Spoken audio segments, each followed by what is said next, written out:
రాష్ట్ర సమగ్రాభివృద్ధి సామాజిక న్యాయ సాధనే లక్ష్యంగా ఒంగోలులో జరగబోతున్న సిపిఐ రాష్ట్ర 28వ మహాసభలు సందర్భంగా ఆగస్టు 23న జరుగు భారీ ప్రదర్శన బహిరంగ సభకు ప్రజలు పాల్గొనాలని శనివారం స్థానిక సిపిఐ కార్యాలయంలో మహాసభల గోడ పత్రాలను విడుదల చేసిన సిపిఐ జిల్లా కార్యదర్శి గాలిచంద్ర పిలుపునిచ్చారు. ఈ మహాసభలకు సిపిఐ జాతీయ ప్రధాన కార్యదర్శి డి రాజా, జాతీయ కార్యదర్శి కె నారాయణ, రాష్ట్ర కార్యదర్శి కె రామకృష్ణ, తెలంగాణ రాష్ట్ర కార్యదర్శి కూనంనేని సాంబశివరావు, జాతీయ కార్యవర్గ సభ్యులు అక్కినేని వనజ, రావుల వెంకయ్య, రాష్ట్ర సహాయ కార్యదర్శులు ముప్పాళ్ల నాగేశ్వరరావు, జేవి సత్యనారాయణమూర్తి హాజరు కానున్నట్లు వారు తెలిపారు.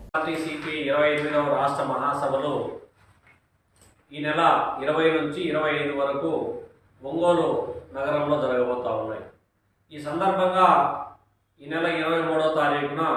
పెద్ద ఎత్తున ప్రదర్శన బహిరంగ సభ జరగబోతా ఉంది. ఈ యొక్క సభలకు సిపిఐ జాతీయ ప్రధాన కార్యదర్శి కబడ్డీ డి రాజా గారు, సిపిఐ జాతీయ కార్యదర్శి కబడ్డీ కె నారాయణ గారితో పాటు తెలంగాణ రాష్ట్ర పార్టీ కార్యదర్శి కూనంనేని సాంబశివరావు గారు, సిపిఐ జాతీయ నాయకులు అక్కినేని వనజ గారు,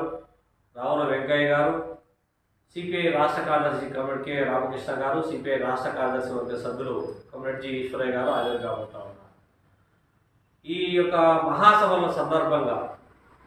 ఈ గడిచినటువంటి 3 సంవత్సరాల కాలంలో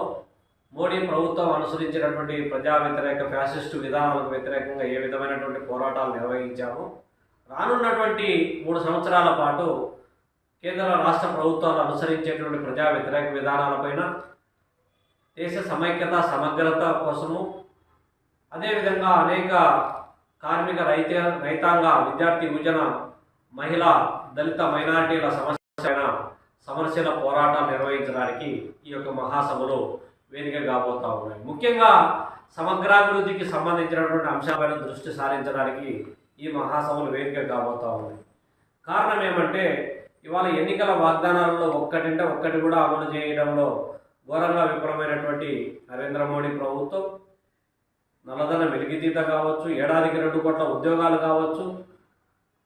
చివరకు విభజన హామీలైనటువంటి ప్రత్యేక హోదా, ప్రత్యేక ప్యాకేజీ, కడప ఉక్కు ఫ్యాక్టరీ, పోలవరం పూర్తి, అమరావతి నిర్మాణం,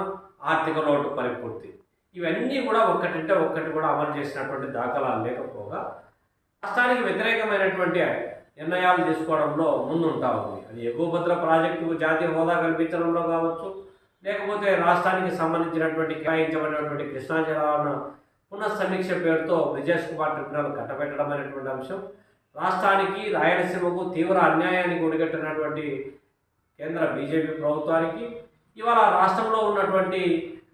డబుల్ ఇంజన్ సర్కార్ అని పదే చెప్పుకుంటున్నటువంటి చంద్రబాబు నాయుడు కూడా అదే కోవలోనే ప్రయాణిస్తున్నటువంటి నేపథ్యంలో ఎన్నికల హామీలైనటువంటి సూపర్ 6లో